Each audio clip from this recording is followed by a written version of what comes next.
t'as craqué. Ça va bien se passer. Oui, peut-être. Allez, c'est parti pour de nouvelles frasques de la Macronie qui a visiblement décidé de s'enfoncer un peu plus chaque jour, avec des propos, des postures et même des comportements qui laissent sans voix. Moi personnellement, je m'étouffe. On commence avec Gabriel Attal, qui est passé aux aveux dans une interview accordée aux Parisiens. Oui, lui et la Macronie n'ont rien branlé depuis 8 ans, en tout cas sur certains sujets. Et cet aveu a mis un petit peu en colère Pascal Praud sur CNews. Monsieur Attal, ce qu'il a dit est sidérant, vous entendez bien, sidérant, dans le Parisien. Et d'ailleurs, ça a été repris par personne. Il a dit, et vous allez voir cette phrase, c'est pas moi qui le dis, c'est lui.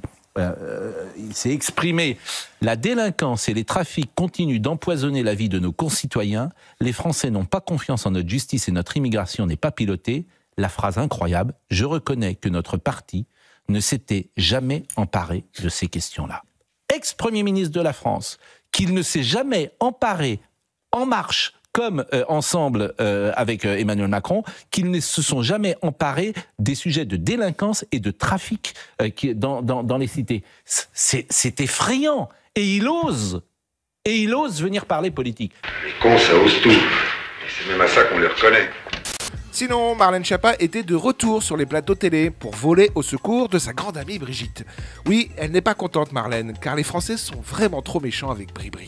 Franchement, je trouve qu'on est d'une cruauté, d'une méchanceté vis-à-vis de Brigitte Macron. Aucune personnalité publique n'a jamais subi le déferlement de haine que subit Brigitte Macron. Et donc moi, je pense qu'il faut un moment que ça s'arrête, qu'il faut laisser Brigitte Macron tranquille. Mais moi, je vais vous dire, en tant qu'observatrice, en tant que féministe, je suis vraiment profondément choquée par le niveau de cruauté et de méchanceté. Et cette histoire de l'avion, à mes yeux, c'est un prétexte. Comme quand elle a une jupe trop courte, une frange trop refaite. Alors ça, c'est injuste. C'est vraiment trop injuste. Petite rubrique insolite avec un article de Libération consacré à l'ancien député macroniste Joachim Son-Forget, qui est devenu en 2024 Eva Son-Forget, après avoir entamé une transition de genre.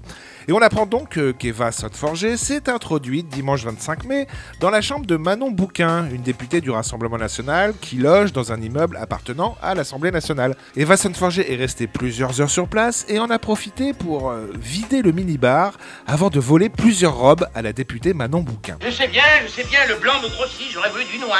Mais non. Et une fois n'est pas coutume, on va aussi parler d'une députée qui ne fait pas partie de la Macronie, mais qui en a fait une belle quand même. Je vous laisse écouter ça.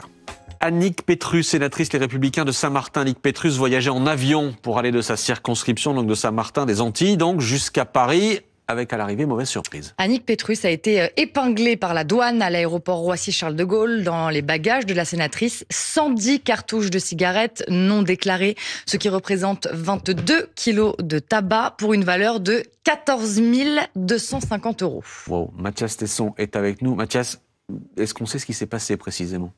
Alors, on sait qu'elle a dû s'acquitter d'une amende de près de 4 900 €. Évidemment que la marchandise a été complètement confisquée. Et une source proche du dossier nous fait ce soir une confidence. On nous dit qu'elle a échappé de peu quand même à une garde à vue. Pourquoi ? Eh bien, parce que cette fois-ci, c'est une infraction douanière qui lui a été reprochée.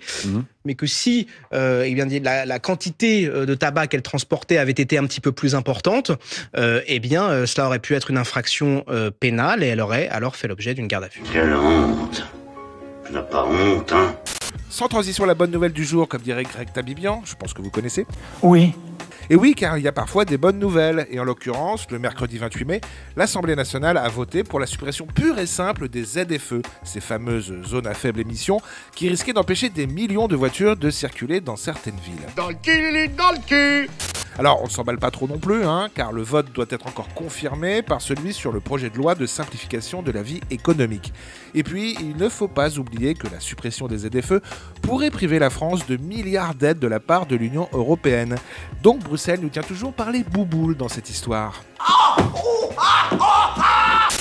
Vous voulez encore plus de macronerie ? Pas de souci, j'ai ça en stock pour vous, notamment avec cette ministre qui s'adonne à une drôle d'activité en direct devant les caméras.